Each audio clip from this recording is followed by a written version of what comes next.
tamjari mayam ngasidi gajar gi halwa hawwa utke tawbane hujikan je gajar yamna khogi winter ni na ko gajar yam thoidana adi gajar gi halwa hawba utke yam hauna yam laina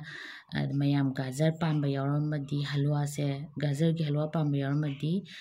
aigi recipe se full yengbiyo ai madugi manunda gajar se kamaina halwa se hena hawan gadagi habegi khogi tips khara leba adu ai ucharake aduga aina any recipe thongba khotpadane ko aina best ni aina haire na thongba natte mayam ado comment da nangonde hena haibale nangonde hena haibale na haiba ado aina kaidawnu so aina hen bani aina hei bani kem haigiba leite aina haiba mongdo haidi in my style na dum aina haiba mongda thongjabani na dum haibani aduna mayam adamaina nang hena hai pote khoisu haije khoisu chaje haibako ado adum haibiu chabiu aduga haibe midi kasu yengbidrasu yanadra ado ai gajar halwa hawba haibani na mina gajar gi halwa gi recipe thagalak tai kasu yengudebako aduna yam laina khandok piyo ado kasu sauna comment men piningai darka ta de mayam light oina khanbiu aduga mi khara yeningdradi yengbidra loinadra yeningba khara leyeba aigi oina aidi youtube ta ga view ga satpa janate aidi facebook ta di khara view satleba ko aduna aina hujik kamta kanaba su phangba su natri aigi oina aigi khangjaba haijaba khara do aina sumaina phugi page ma semaga natraga youtube ta hangaga sum share kharaga tawjabani aigi messenger da mayam ama lae ko yam kanai se haibasawi inama haibasawi itema haibasawi ima haibasawi anti haibasawi kem kaide kauningba kobe anti korse abo korse kem kaide ba aduga yam phai keno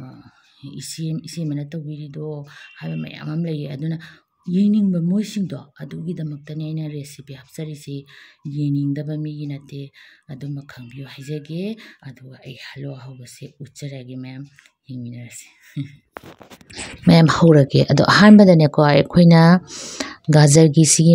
maku se khetok pirani aduga maning thangba side se se lokthok pirani phajana chamtoni ko aina logjai se gajar nipane aduga phajana sumaina khoigi khetna base sida khet pirani grade phajana tawbirani kupna kanagumna gajar se phutlagane ko halwa hawe ado hawtabane mayam phuttabida hawbane hena hawbani matam khara changjarasu ko ahamada ina ghi samas tangkhai macham lawjare mase halwa gi nate nuts mayam se badam ga kaju ga se horen halwa do loraga hapna bagi roast tawjabane ngaujaba minute ahum ngongbiyo smaina manam nungsirakani khitang katak tropi matang je sidai se lokthok piro adu hojiki frying pan du dane ko adum ai hoji grate tawgiba ai gajar se hapsalani sikanda mangonda kemta ghi ju tha oi pot mata tha khiroi ko me aduna mayam phasana matang duri oina adum haijirake aduga aina lawisi gajar orange type tawbaduni ko angangbam leitai re to adu saida phangdi ado aduna di hena hawani aina khanbada ado smaina mai se leithabiredana aduga ngobiro marak ta sum yengbiyo minute mangamung leraga madi ising tholak pane phajana ko leidi sung lekhat piruno nata di gajar se ka doiba ko mai sung ngobiraga ma se amu khumjanba amu ngoba mayamne yengta aduga smaina ngoba matamdane ko khabesin smaina khogi smaina ngobase nama ngobase am thuna gajar se mondharak pane aduga aigi se khara mondhare yamdrabada minute khogi tarang phajleba ko sikansita aina ghi samas ahum logjare thawdi sizina biruno mayam ghi natradi hawtabane halwa sidi ko aduga phajana ma se amuk otpiredana ko phajana aduga amuk mai leithabiraga amuk thamani magi mulak pagi sang amale rakpane badum khangani me mon larok pane yamdrabana minute 30 minutes mukte dum chang gajar je kuina munradi hawte dana ko adun sai khumjan biro aina ghi thakraba matungi ni ko sa minute 10 mung leraba matungi ni se marak ta so ay mu yengi aduna sin minute 10 mung le tu me phajana mule to ghi se ghise gajar se aduga manam se amnu siri hojidi gajar hapabani na aduga ai hoji mathang mathang kai hapkadage hai doi hapsarage sangom ni ma'am si se ai gajar ni panda da aina half liter ni ko ma'am aina hapchariba sangom se sangom de kitang yamna happy ga da lon doi ni dana sangom na tradi ising di hauttabani ko halwa sitadi gajar gi halwa sitadi chumnagi suji halwa da di dum yai dana sisina akoi gi elaichi do kitang manam nungsine ba powder le di powder na happy ko ado elaichi do hapsale aduga sawhale ma'am yango masak se kitang yam mondhara dra ado ma'am na di khalam gani chini thakte na chini do karam gan thak to ge do haijar ke huji aina thaksari do na sangom powder ne sangom powder se aina samas aso hum thae sangom powder se kai gun ba thakning dra su thak trasye do sangom powder thak sem hawani do ka sangom powder na tabida mohina haw ge ha ga di khoi milk met ainam lei do nang law bi do ado khara hapyo ado hapadi chini haptra se ne chini sina ina last wide happy se ke gino ha da hana gajar da chini se hana hapchala di koi gi gajar gi munba gi sang se yam kuina changi aduna gajar mullaba matung da hari pura oira ba kanda halwa se oira ba kanda chini hakadabani sisu khangbi aino se happy do chini samas ohumni thumba henba watpadi isa isa gi taste leire ko me adu phajana mu mix tawbiraga amu mase nangjalak ba phau phajana to pura nangjale me amai se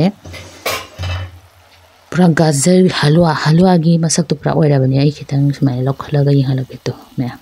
mon lawa bani ko sigi matang sida aina ngasai roast tawjaki ba hiding awjaki ba nut sing do hapselani hana nuts ti loina how loi habya aduga nuts pamdra su kaim haptra su ko me aduisu nut hapasina khoi hena di oinamba hen bani ko aduga ai kismis kitanga hapkhini me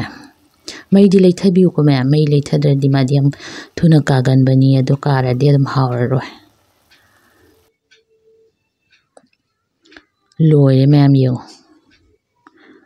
sigi matang sida ghi samas masa ma khaktang mathakta smaina hapiro aduga gajar se ma'am heng khangi duni vitamin A ni huji gajar yam phangwa matam ma'am halwa mangna trasu gajar yam sabiyo mit phanaba adegi cholesterol su yamna nemhan bani BP su phan bani ma'am gajar se yam phaba vegetable ma'am tu loire ado ai kitang khumjalaga ne minute ani muk thamgini haidi magi mana ma'am se gajar se sangna bagi ko hangdoktana ma'am ai pura minute ani phare phasna hawrani yang ma'am athumba pamba migi di yam hawba khoi recipe ni haitare to phajarabni ma'am samaina yamu pulapna nuts ma'am do phajana okhaire haidi mix tawbire khoi sadorobne ba agi husband yamna pami khoi athumba jase mana hena khare hena pami aidi athumba se kya pamde ba dusu madiam pami machara gi hayab ko aduna ai magi khaido ni hana